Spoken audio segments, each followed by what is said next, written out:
তাকে আমন্ত্রণ জানাচ্ছি বিডি লাইভ 24 নিউজে।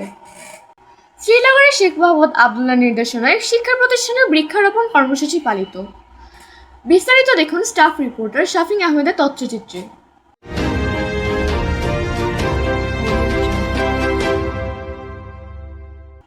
মুন্সিগঞ্জের শ্রীনগর উপজেলায় পরিবেশ সুরক্ষা ও সবুজের সমারোহ বৃদ্ধির লক্ষ্যে দিনব্যাপী বৃক্ষরোপণ কর্মসূচি পালিত হয়। মঙ্গলবার 21শে জুলাই মুন্সিগঞ্জ 1 আসনের সংসদ সদস্য শেখ মোহাম্মদ আবদুল্লাহর নির্দেশনায় উপজেলার ভাগ্যকুল ইউনিয়নের জগন্নাথপট্টি সরকারি প্রাথমিক বিদ্যালয় প্রাঙ্গণে কোমলমতি শিক্ষার্থীদের সাথে নিয়ে এই কর্মসূচির উদ্বোধন ও বাস্তবায়ন করা হয়।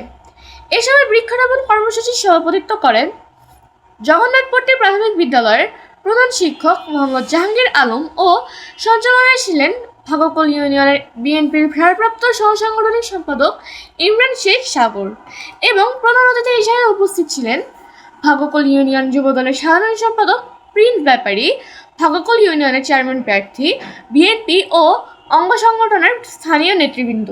অনুষ্ঠানে শিক্ষার্থীদের মাঝে ফলজ, বনজ ও ঔষধি গাছের চারা বিতরণ করা হয় এবং বিদ্যালয়ের খালি জায়গায় চারা রোপণ করা হয়। বৃক্ষারোপণ শেষে পরিবেশ সুরক্ষা ও জলবায়ু পরিবর্তনের প্রভাব মোকাবেলায় গাছ লাগানোর গুরুত্ব তুলে ধরে বক্তব্য রাখেন উপস্থিত নেতৃবৃন্দ বলেন, মুন্সিগঞ্জ 1 আসনের সংসদ সদস্য শেখ মোহাম্মদ আবদুল্লাহর সার্বিক দিক নির্দেশনায় এলাকায় পরিবেশের ভারসাম্য রক্ষা এবং তরুণ প্রজন্মকে প্রকৃতির প্রতি ভালোবাসা উদ্বুদ্ধ করতেই আমরা এই উদ্যোগ নিয়েছি। বিদ্যালয় শিক্ষার্থীদের সাথে নিয়ে চারা রোপণের উদ্দেশ্য হলো তাদের মাঝে শৈশব থেকে পরিবেশ সচেতনতা তৈরি করা। কর্মসূচিতে ভাগ্যকুল ইউনিয়ন, বিএনপি ও অঙ্গ সহযোগী সংগঠনের বিভিন্ন পর্যায়ে বিপুল সংখ্যক নেতাকর্মী, জগন্নাথপট্টি প্রাথমিক বিদ্যালয়ের শিক্ষক শিক্ষার্থী এবং স্থানীয় গণমান্য ব্যক্তিবর্গ উপস্থিত ছিলেন।